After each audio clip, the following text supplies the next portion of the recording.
Shalom, damai Kristus beserta kita. Hari ini kita akan melanjutkan kembali materi kita mengenai Tuhan. Dalam video terakhir kemarin, saya sempat memberikan sebuah umpan lewat Yesaya 43, bahwa ada Elohim yang dibentuk. Saya pribadi sebenarnya sangat berharap ada seseorang yang mau mengangkat tema ini. Seseorang yang mau menjelaskan pada saya mengenai Elohim yang dibentuk ini. Siapa saja orangnya, dengan memakai kosakata dari bahasa aslinya, tentu saja. Oleh sebab itu, materi tersebut saya tunda sejenak untuk beberapa waktu, dan saya isi dengan video seri Aku Merenung. Tapi sampai lewat 4 video, ternyata tidak ada yang mau mengambil materi tentang Tuhan yang dibentuk. Ya sudahlah, mungkin memang saya yang harus memulai. Nanti kalian yang cari antitesisnya dari tesis yang saya berikan. Begitu kali ya. Saya beri tesis, kalian beri antitesis. Lalu kita coba mencari sintesis. Tapi nanti saja. Sekarang saya mau mengoreksi sekaligus menanyakan sesuatu terlebih dahulu. Penting nggak penting sebenarnya. Ini urusan cara menulis kitab suci yang diterjemahkan ke dalam bahasa Indonesia.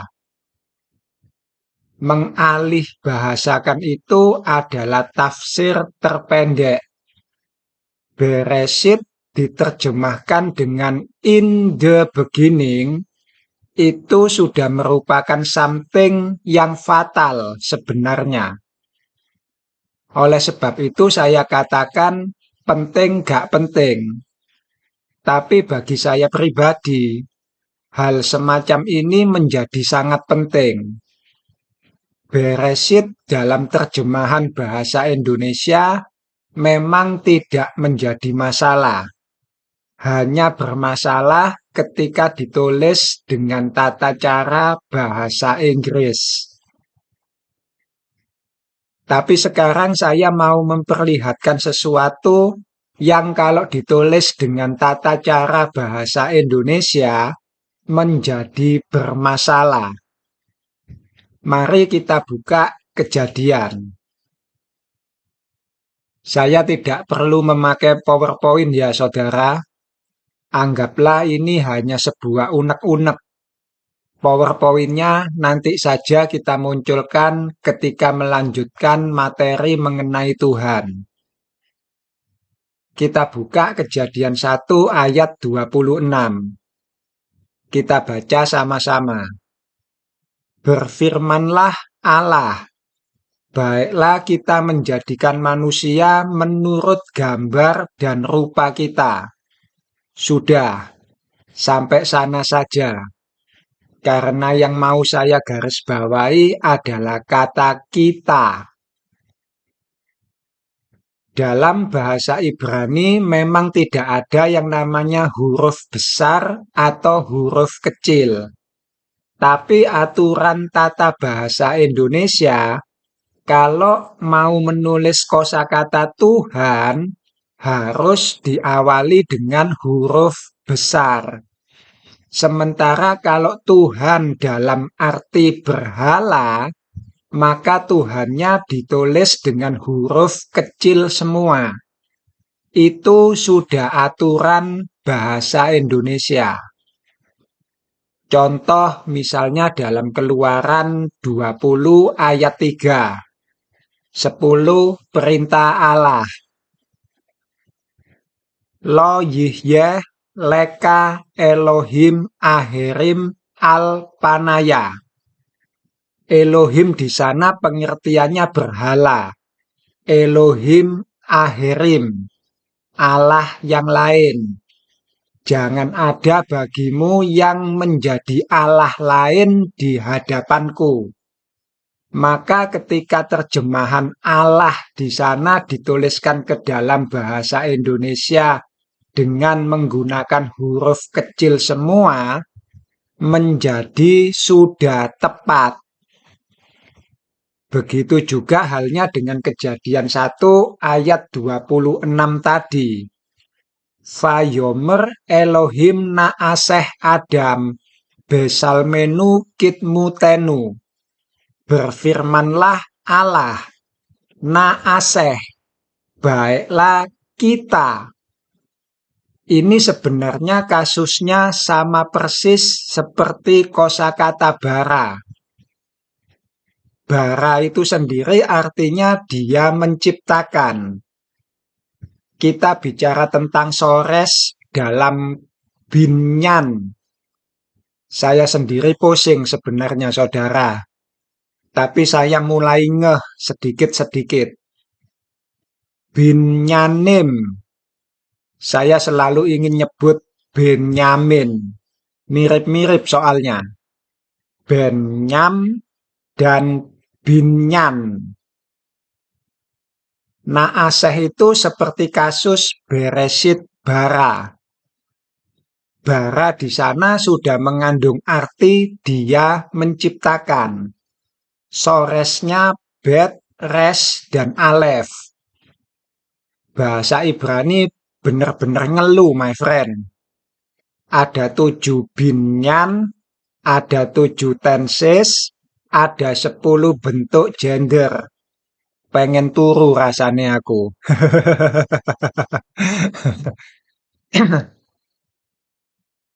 Ani Barati. Sebenarnya tanpa perlu menyebut Ani, kita sudah tahu yang menciptakan adalah saya.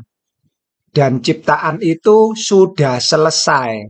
Artinya perfect tense atau past tense.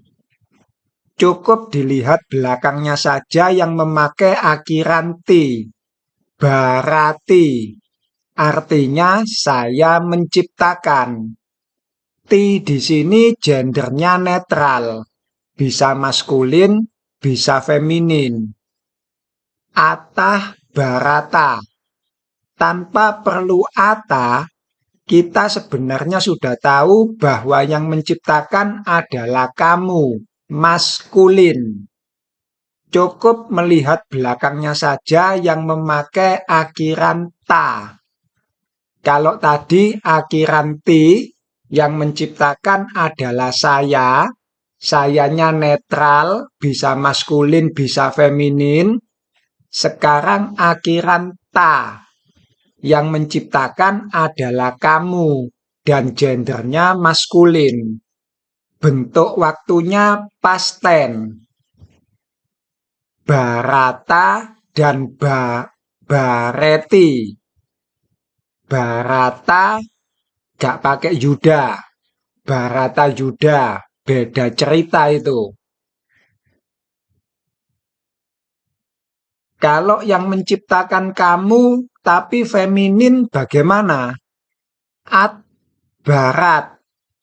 Tetapi seperti yang sudah saya katakan, tanpa perlu ada at di depan, cukup dengan barat saja kita sudah tahu bahwa yang menciptakan adalah kamu feminin dan waktunya juga past tense. Koreksi saya kalau salah. Hu bara. Tanpa perlu hu, kita sebenarnya sudah tahu bahwa yang menciptakan adalah dia maskulin. Bara itu artinya dia menciptakan. Dia di sini gendernya maskulin. Hi barah. Tanpa perlu hi, kita sebenarnya sudah tahu bahwa yang menciptakan adalah dia feminin. Yang kemarin akhiran ah, barah, barah, mateniha. Dan itu semua singular perfect tense. Semuanya itu juga tidak perlu subjek khusus, sebab subjeknya sudah melekat dengan predikatnya, melekat dengan kata kerjanya. Anaknu baranu.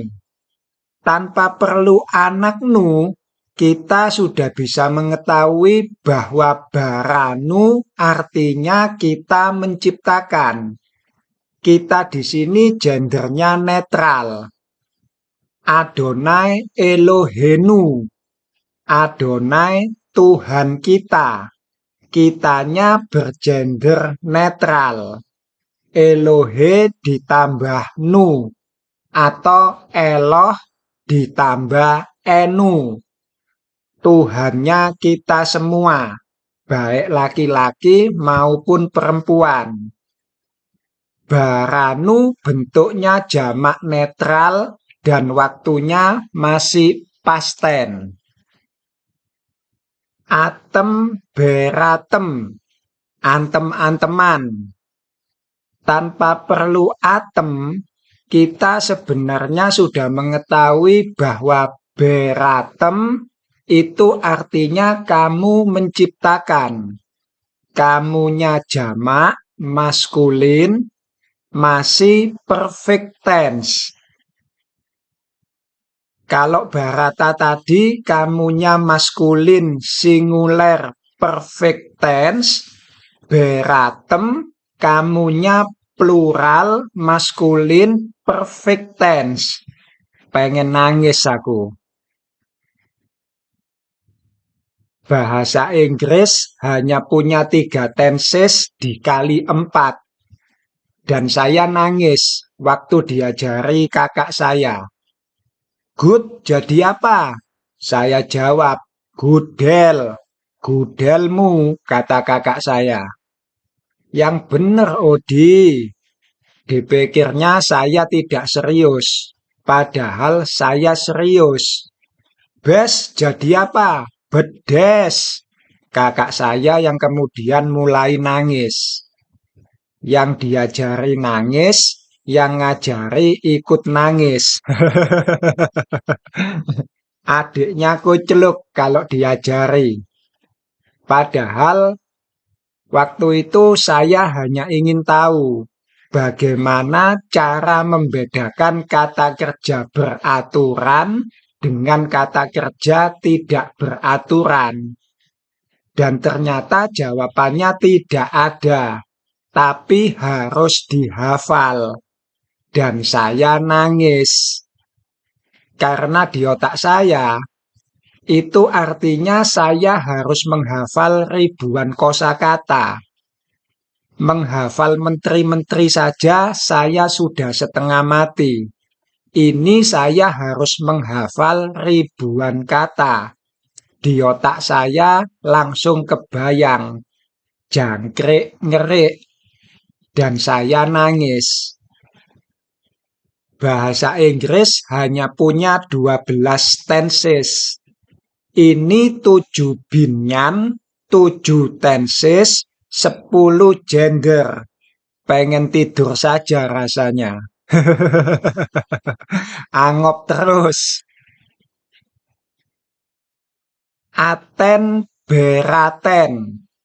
Kalau beratem tadi bentuk jamak maskulin, sekarang bentuk jamak feminin. Tanpa aten, kita sudah tahu yang menciptakan adalah kamu, jamak feminin. Dan waktunya masih past tense. Baru. Ini yang sedikit berbeda. Baru itu sudah mempunyai arti mereka menciptakan. Tapi butuh subjek khusus. Kalau maskulin butuh tambahan hem. Hem baru. Artinya mereka maskulin menciptakan. Tetapi kalau feminin menjadi hen baru. Dan itu semua adalah bentuk sederhana atau biasa dikenal dengan binyan kal. Bentuk waktunya adalah past tense. Bore, boret, borim, dan borot. Itu semua adalah binyan kal dengan tenses present tense. Semua bore mengindikasikan bahwa yang menciptakan adalah laki-laki dalam bentuk singular. Tinggal subjek depannya saja. Ani, ata, atau hu. Ani bore, saya menciptakan. Atah bore, kamu menciptakan. Atau hu bore, dia menciptakan. Semuanya laki-laki. Semua boret mengindikasikan bahwa yang menciptakan adalah perempuan dalam bentuk singular. Tinggal subjek depannya saja. Ani, at, atau hi. Semua borim, ada im, jelas jamak. Semua borim mengindikasikan bahwa yang menciptakan adalah laki-laki dengan bentuk jamak. Tinggal subjek depannya saja. Anaknu, atem, atau hem. Dan semua borot mengindikasikan bahwa yang menciptakan adalah perempuan dengan bentuk jamak. Tinggal subjek depannya saja. Anaknu, aten, atau hen. Untuk bentuk binyan kal dengan present tense, semua perlu penambahan subjek khusus. Untuk binyan kal dengan future tense, silakan dipelajari sendiri. Saya sudah pusing. Tapi saya mulai mengerti. Ada Efra, Nifra, Tifra, Tifri, Tifru, Yifra, Yifru. Belum lagi bentuk kalimat perintah. Bera, biri, biru. Itu semua adalah contoh grammar dalam bahasa Ibrani. Dan untuk kosakata bara, semua itu tidak berlaku. Sebab bara adalah kata kerja yang hanya bisa dipakai khusus untuk Adonai. Yang mau saya tekankan itu tadi. Kosakata kita dalam naaseh. Naaseh itu sendiri masuk dalam binyan nifal. Ada 7 binyan. Kalau kal tadi adalah bentuk yang paling sederhana. Yang paling sederhana saja sudah bikin pusing. Bentuk nifal setingkat lebih jelimet dari bentuk kal. Naaseh itu dari kata kerja asah. Soresnya ayin, sin, dan he. Asah itu sendiri sudah memiliki arti dia membuat. Dia di sini gendernya maskulin, sama seperti bara. Dia menciptakan. Binyan nifal itu sendiri sebenarnya adalah bentuk pasif dari binyan kal. Bisa juga sebagai bentuk resiprokal. Tapi naaseh dalam binyan nifal mempunyai arti yang sedikit berbeda. Bentuk naaseh secara tata bahasa adalah bentuk jamak orang pertama yang memiliki nuansa mengajak, ajakan. Mari kita membuat. Dan di sini saya sedikit bingung. Karena naaseh itu sendiri subjeknya jamak dan kata kerjanya juga jamak. Kita di sini adalah kata ganti untuk Adonai. Tuhannya bentuk jamak dan kata kerjanya juga bentuk jamak. Ini biasanya dipakai untuk Tuhan yang condong pada berhala. Karena Tuhan yang condong pada diri Adonai biasanya selalu diikuti dengan kata kerja yang tunggal. Tapi sudahlah, mungkin saya pribadi juga belum memahami sepenuhnya yang namanya binyan. Binyan. Nanti kita pelajari lagi lebih dalam. Untuk sementara kita fokus pada grammar bahasa Indonesia dulu.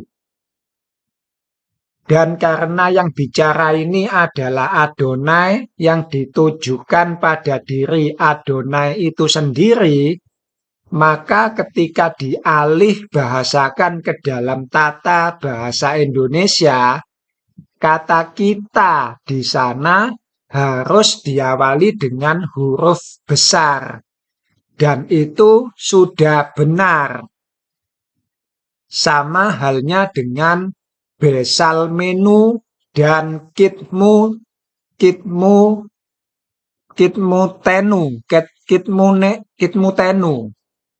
Gambar kita dan rupa kita. B dan Q adalah prefix atau awalan yang mempunyai arti menurut atau seperti. Sedangkan enu atau nu adalah sufiks atau akhiran yang mempunyai arti kita dengan gender netral. Karena kosakata kita di sana yang bicara adalah Adonai, maka ketika dialih bahasakan ke dalam tata bahasa Indonesia, kata kita di sana harus diawali dengan huruf besar. Dan itu sudah benar. Bandingkan dengan Adonai Elohenu. Shema Yisrael, Adonai Elohenu. Dengar Israel, Adonai itu Tuhan kita. Kita di sana yang bicara adalah Musa, bukan Adonai. Dan kita gendernya netral. Karena kita di sana yang bicara adalah Musa, maka ketika dialih bahasakan ke dalam tata bahasa Indonesia, kata kita di sana ditulis dengan huruf kecil semua. Dan itu sudah benar. Kita di sana termasuk Musa dan seluruh umat Israel, baik laki-laki maupun perempuan. Sampai di sini pertanyaan saya, bagaimana ketika perkataan ini diulang oleh Yesus? Apakah kita di sana harus ditulis dengan huruf besar karena Yesusnya dianggap sebagai Allah, atau tetap ditulis dengan huruf kecil karena Yesusnya bukan Allah? Silakan direnungkan dan diartikan sendiri. Ketika perkataan ini diulang oleh Yesus, maka kita di sana termasuk Yesus dan seluruh umat Israel, baik laki-laki maupun perempuan. Sekali lagi, silahkan direnungkan dan diartikan sendiri. Sekarang mari kita pergi ke Yesaya. Kita buka Yesaya 41 ayat 21 sampai 29. Kalian baca semua. Dan ada baiknya kalian baca mulai dari pasal 40 sampai pasal 43. Saya akan baca Yesaya 41 ayat 22. biarlah mereka maju dan memberitahukan kepada kami apa yang akan terjadi. Nubuat yang dahulu, beritahukanlah apa artinya supaya kami memperhatikannya, atau hal-hal yang akan datang, kabarkanlah kepada kami supaya kami mengetahui kesudahannya. Ada 4 kami dalam satu ayat, dan itu semua sebenarnya yang bicara adalah Adonai. Tetapi kosakata kami di sana ditulis dengan huruf kecil, dan itu akan menjadi rancu atau bisa menjadi lost translation. Karena orang kalau tidak membaca dengan hati-hati, kata kami bisa diartikan bahwa yang bicara adalah Yesaya. Kami di sana bisa berarti Yesaya dengan Adonai, bisa juga Yesaya dengan umat Israel semuanya, tanpa Adonai. Ini sepele tapi kampret. Yagisu fa yagidu lanu. Ada lanu di sana. La itu preposisi yang artinya kepada. Sedang nu itu tadi adalah sufik yang artinya kami atau kita. Dan yang bicara di sana adalah Adonai. Sama persis dengan Kejadian 1 ayat 26. Kalau saya boleh ganti kalimatnya kira-kira seperti ini. Adonai berfirman, ajukanlah perkaramu. Berfirmanlah Adonai, biarlah mereka maju dan memberitahukan kepada kami apa yang akan terjadi. Saya ulang ya. Berfirmanlah Adonai, biarlah mereka maju dan memberitahukan kepada kami apa yang akan terjadi. Kami di sini siapa? Ya diri Adonai itu sendiri. Artinya, seharusnya kata kami diawali dengan huruf besar. Kalian bisa temukan banyak kosakata kami yang ditulis dengan huruf kecil, padahal seharusnya diawali dengan huruf besar. Kalian bisa baca ayat selanjutnya, juga ayat 26, dan Yesaya pasal 43 ayat 9. Saya rasa itu saja unek-unek dari saya. Kalau saya benar, kiranya bisa disampaikan pada LBI atau LAI untuk ke depan bisa diperbaiki. Tetapi kalau saya salah, ya sudah, abaikan saja. Next video saya akan ajak saudara untuk gontok-gontokan. Kita akan belajar gontok-gontokan dengan cara para rabini gontok-gontokan. Next video ya saudara. Sekarang di sini saya juga mau menghimbau pada kalian semua. Khususnya bagi kalian yang masih muda-muda. Sebab kalau saya nyentil sama yang tua-tua, biasanya mereka akan menjawab, aku wis tuwek Odi. Aku orang ngerti hal begituan. Lalu saya yang mincelep. Iya wis om, sing penting sehat ya om. Tetap percaya pada Yesus ya tante. Saya jadi serba salah. Arep tak seneni iki ancen wis tuwek. arep tak selosoi, aku ora wani, apa meneh arep tak reboi, pusing saya. Oleh sebab itu saya anggap orang yang lebih tua dari saya sudah pada mati semua, termasuk diri saya sendiri. Dan saya mulai menghimbau untuk kalian semua yang masih muda-muda. Berusahalah untuk membaca kitab suci dengan bahasa aslinya. Cobalah mulai sekarang untuk belajar bahasa Ibrani. Jangan sampai sekarang kalian gak mau belajar, lalu kelak kalian sudah tua, kalian juga berkata seperti nenek-nenek dan kakek-kakek zaman sekarang. Aku wis tuwek, Odi.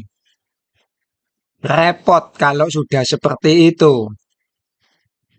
Dan satu hal lagi, sekalipun Adonai kadang bisa disebut dengan kami atau kita yang mengindikasikan bahwa Adonai itu jamak, bukan berarti hal itu bisa menjadi dasar bahwa Allah itu adalah Tritunggal.